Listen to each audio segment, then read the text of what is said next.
Shalom, selamat pagi keluargaku yang kekasih di dalam Tuhan. Selalu berpegang terus kepada kasih karunia Tuhan Yesus karena Dia yang akan memelihara kita dalam segala kehidupan kita di segala aspek. Hari ini pembacaan firman Tuhan kita terambil di dalam Kisah Rasul pasal yang ke-9 ayat yang ke-39c. Dan semua janda datang berdiri dekatnya dan sambil menangis mereka menunjukkan kepadanya semua baju dan pakaian yang dibuat Dorcas waktu masih hidup. Hari ini kita akan belajar bersama-sama menjadi gereja yang suka menolong. Kisah Rasul itu menunjukkan satu peristiwa-peristiwa yang luar biasa. Nah, begitu banyak orang-orang mengambil satu bagian tentang Kisah Rasul, tentang mujizat-mujizat. Tetapi sebenarnya ada sesuatu yang lebih hebat dari sekedar mujizat, yaitu gaya kehidupan Kristen yang betul-betul mencerminkan tentang surga. Gaya kehidupan Kristen yang mencerminkan tentang sifat moral Allah. Gaya kehidupan orang Kristen yang mencerminkan nilai kerajaan Allah di dunia yang berdosa ini. Dan itu adalah sesuatu yang sangat hebat. Jadi jangan heran kalau kemudian banyak orang menilai pada waktu itu, kehidupan orang Kristen itu adalah kehidupan yang punya nilai lebih. Kehidupan orang Kristen itu berada di atas rata-rata dari kehidupan kebanyakan manusia.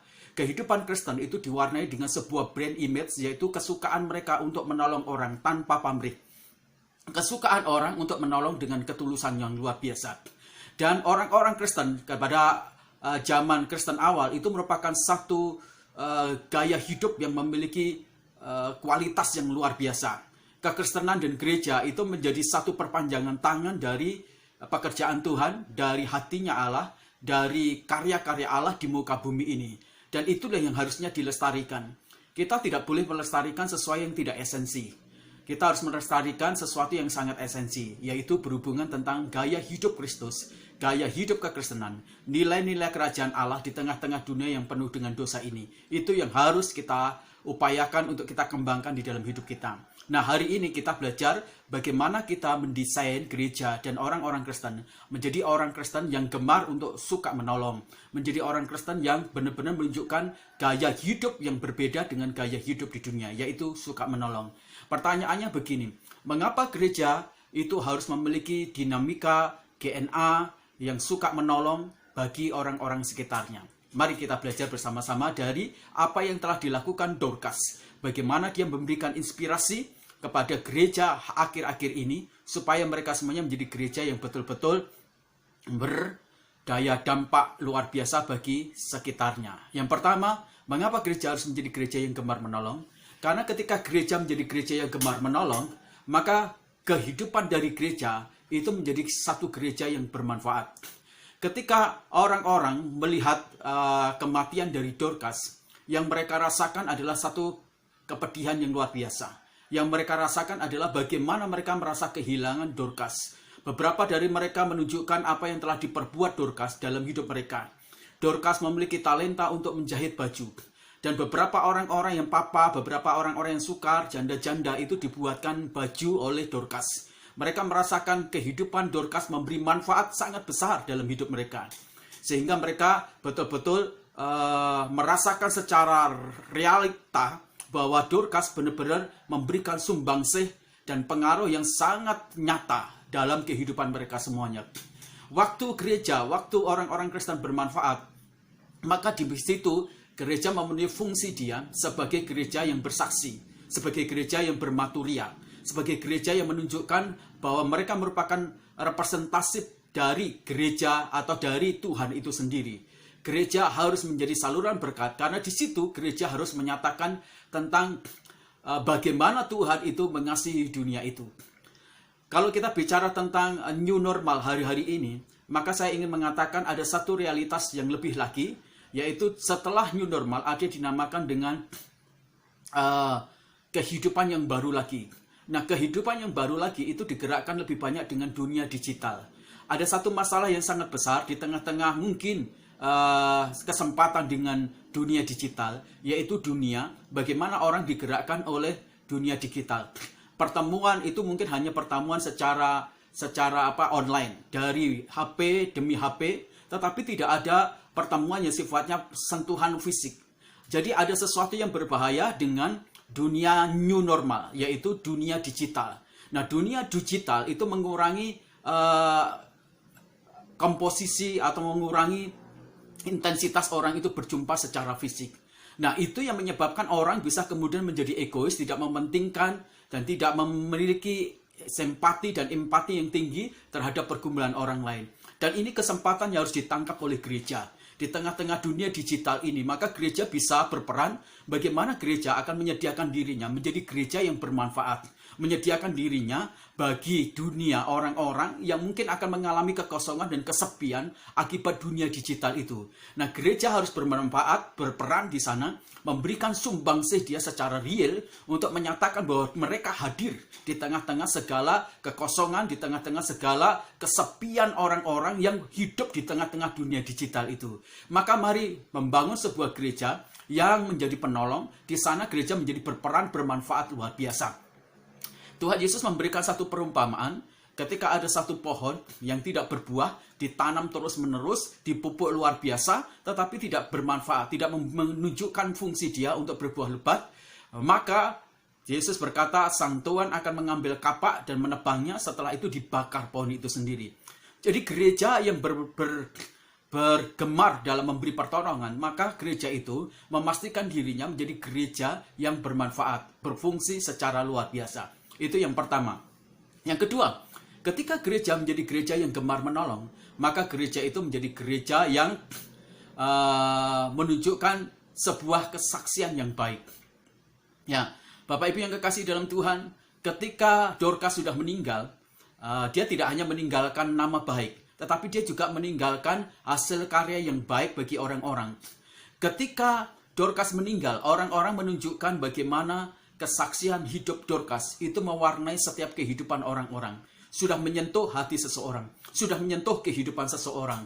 Dorcas dalam kematiannya, dalam kehidupannya, dia telah menunjukkan sebuah kesaksian yang luar biasa. Satu kesaksian tentang anak Allah yang luar biasa.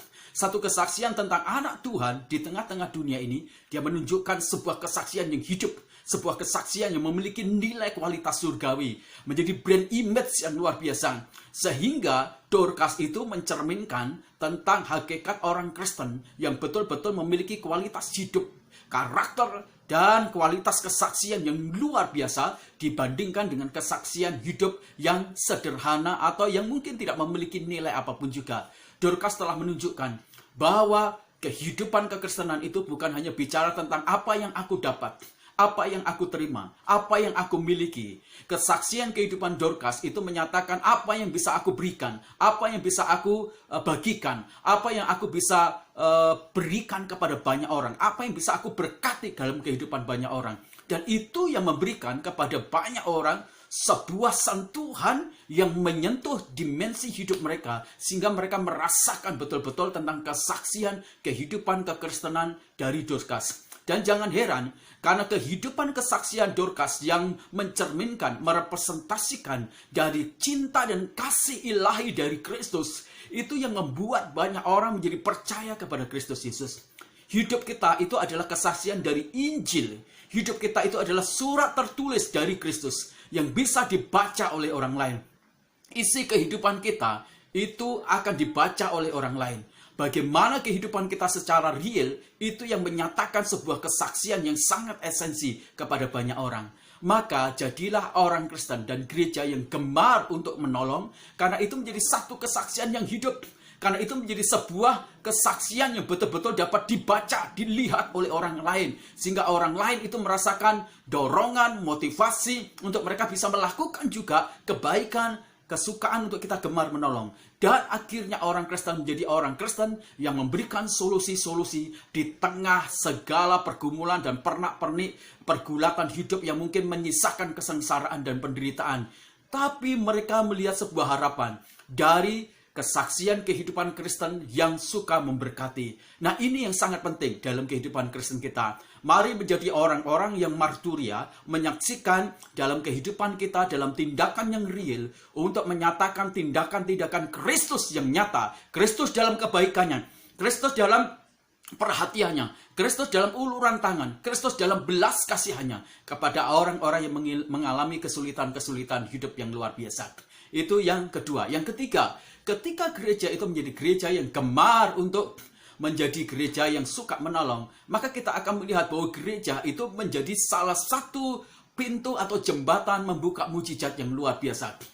Ketika Dorcas dia mati dan banyak orang-orang kemudian memperlihatkan kebaikan-kebaikan dari apa yang dilakukan oleh Dorcas, Petrus bersama-sama dengan teman-temannya melihat itu, mereka tergerak kemudian untuk menyatakan sebuah kegiatan adikodrati, keajaiban dari Tuhan. Dan akhirnya mereka menumpangkan tangan dan mereka berteriak kepada Dorcas, dan Dorcas kemudian dihidupkan oleh karena mujizat Tuhan lewat para rasul yang luar biasa. Artinya, ketika kita melakukan mujizat, itu selalu didahului oleh sebuah realita. Apa realitanya? Sebuah gaya hidup orang Kristen yang suka memberi. Jadi mujizat itu akan terbuka ketika ada banyak orang-orang Kristen yang melakukan kebenaran firman Tuhan, yang melakukan apa yang seperti Yesus lakukan, melakukan apa yang Yesus tindakan di dalam kehidupan real di masa-masa pelayanan Yesus. Jadi ketika orang Kristen itu melakukan ada begitu banyak kegiatan-kegiatan seperti Yesus, maka di sana terbuka satu jembatan media mujizat yang terbuka. Mujizat akan terjadi ketika orang-orang Kristen menyediakan sebuah media atau sebuah jembatan, sebuah infrastruktur, sehingga mujizat terjadi di sana. Maka jadilah orang-orang Kristen yang benar-benar memikirkan menjadi berkat bagi sekelilingnya. Ketika janda di Sarfat, mereka melakukan kebenaran firman Tuhan, memberkati Elia, di sana kemudian dia melihat sebuah jembatan mujizat yang luar biasa. Ketika janda di Sarfat, mereka membuatkan sebuah penginapan rumah khusus buat Elia, mereka juga melihat pintu mujizat, anaknya yang mati dapat dihidupkan.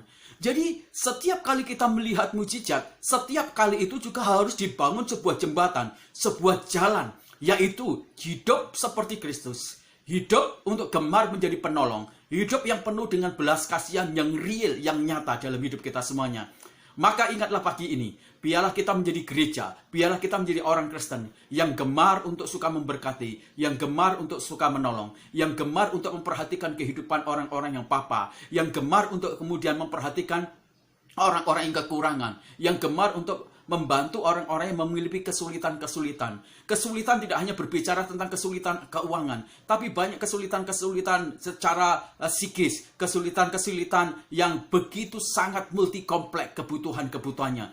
Mari gereja dan orang Kristen ada di sana, menjadi saluran berkat untuk menjadi penolong yang luar biasa. Kiranya kebenaran firman Tuhan ini menjadi berkat bagi kita semuanya. Mari kita berdoa bersama-sama. Tuhan, terima kasih Engkau mengingatkan lagi kepada kami untuk kami menjadi sebuah gereja yang suka menolong, orang-orang Kristen yang suka menolong, yang merepresentasikan perpanjangan dari cinta Kristus, kasih Kristus, menggambarkan tentang gaya hidup Kristen yang seperti Kristus. Terima kasih. Kiranya kebenaran firman Tuhan ini menjadi berkat bagi kami semuanya. Tuhan, kami berdoa terus-menerus untuk mitra kami, untuk jemaat kami, untuk tugas sponsor-sponsor kami. Mereka yang memiliki bisnis, mereka memiliki perusahaan, mereka memiliki pabrik yang hari-hari ini menghadapi satu situasi yang sulit imbas COVID-19. Sehingga mereka tidak bisa melakukan produktivitas. Karena bahan baku yang tidak ada, transaksi jual beli yang terhenti di sana. Tuhan, Engkau memberkati mereka dengan hati yang baik. Dengan pikiran yang baik, dengan perasaan yang baik, mental yang baik, jiwa yang baik, sehingga mereka tidak mengalami depresi, stres, sehingga mereka tetap kuat, mereka berdiri teguh di dalam iman mereka. Sukacita, pengucapan syukur yang datang dari Tuhan meneguhkan mereka, dan berikan hikmat bagi mereka untuk mengurai masalah-masalah mereka, sehingga mereka menjadi pribadi yang keluar dari masalah oleh karena hikmat yang datang dari Tuhan. Berkati saudara-saudara kami yang memiliki masalah karena mereka ter-PHK. Mereka tidak memiliki pekerjaan tetap. Tangan Tuhan ada di sana, menyertai mereka, memberi kekuatan, sehingga mereka memiliki daya juang yang luar biasa. Mereka tidak menyerah, mereka tidak mengalah oleh situasi-situasi ini, Tuhan. Tuhan, Engkau memberkati. Berkati para dokter yang menangani COVID-19, para suster dan cleaning service di rumah sakit, supaya mereka tidak terimbas COVID-19 ini. Berkati saudara-saudara kami yang sakit, Tuhan, Engkau jamah, Engkau sembuhkan dengan adikodrati kuasa keajaiban-Mu. Tuhan memberkati juga untuk presiden, untuk pakar virus supaya bisa menemukan obat antivirus COVID-19 ini. Tuhan Engkau memberkati. Tuhan memberikan hikmat kepada para profesor-profesor dan orang-orang yang memiliki kemampuan pengetahuan di antivirus ini. Tuhan memberkati negara kami, bangsa kami, menjadi bangsa yang benar-benar makmur, menjadi bangsa yang diberkati oleh Tuhan, menjadi bangsa juga yang kemudian mengenal Kristus Yesus sebagai Tuhan dan Juru Selamat. Ditebus Tuhan. Lawatan Roh Kudus bagi bangsa kami ini menjadi besar luar biasa. Berkati Presiden kami Jokowi, berkati dengan hikmat marifat untuk mengurai masalah-masalah imbas COVID ini, di krisis ekonomi, di krisis kesehatan. Tuhan Engkau memberkati. Tuhan memberkati jajaran kementerian. Tuhan memberkati jajaran-jajaran dengan gugus COVID-19 ini, supaya mereka semuanya menjadi pribadi yang tulus menolong Presiden kami untuk mengurai masalah-masalah ini. Berkati jajaran kementerian juga di sektor-sektor ekonomi makin hari juga makin mengalami pemulihan dan kebangkitan. Kami berdoa untuk anasir-anasir jahat, orang-orang yang juga Tuhan berusaha memperkeruh kondisi Indonesia ini menjadi tidak baik. Kami patahkan rancangan-rancangan jahat dan anasir-anasir jahat itu dalam nama Tuhan Yesus. Diberkati mereka dengan hati yang baik, diberkati mereka dengan pikiran baik. Tuhan jamah mereka semuanya supaya mereka mengalami pertobatan, sehingga mereka mendukung Presiden kami, kebijakan-kebijakan pemerintah kami, sehingga Indonesia ini lebih cepat lagi menjadi bangkit dan menjadi pulih Tuhan. Terima kasih. Berkati pemerintahan kami di Cipanas, berkati Bupati, berkati Camat, berkati lurah, kepala desa, berkati RW, berkati RT, berkati mereka semua dengan hikmat marifat dari Tuhan. Berkati juga Tuhan usaha-usaha yang ada di wilayah Cipanas. Berkati agrowisata, perhotelan, niaga, berkati juga pertanian, perkebunan, perikanan. Berkati juga Tuhan peternakan, sehingga pada akhirnya ekonomi di wilayah Cipanas ini benar-benar Tuhan menggeliat. Tuhan memberkati gereja kami. Terima kasih Tuhan, kami percaya kerinduan kami untuk memiliki sebuah gedung, memiliki sebuah tanah yang dapat kami pakai juga untuk kelas-kelas pemuridan, atau Tuhan dapat kami pakai juga untuk pelatihan-pelatihan marketplace yang melengkapi jemaat sehingga mereka semuanya menjadi pribadi yang bangkit, menjadi bisnismen yang dilengkapi, dan kemudian mereka bergerak di sana sehingga gereja bisa menjadi saluran berkat bagi pemerintah di kota kami, juga menjadi saluran berkat bagi orang-orang yang mengalami masalah-masalah. Terima kasih. Akhirnya kiranya berkat rohani, berkat jasmani menyertai kami semuanya. Dalam nama Tuhan Yesus Kristus kami berdoa. Haleluya. Amin. Amin. Selamat pagi. Tuhan memberkati kita semuanya. Bagikan kebenaran firman Tuhan dan hidup sesuai dengan kebenaran firman Tuhan, supaya kita bisa menikmati berkat dari kebenaran firman Tuhan ini. Haleluya. Amin.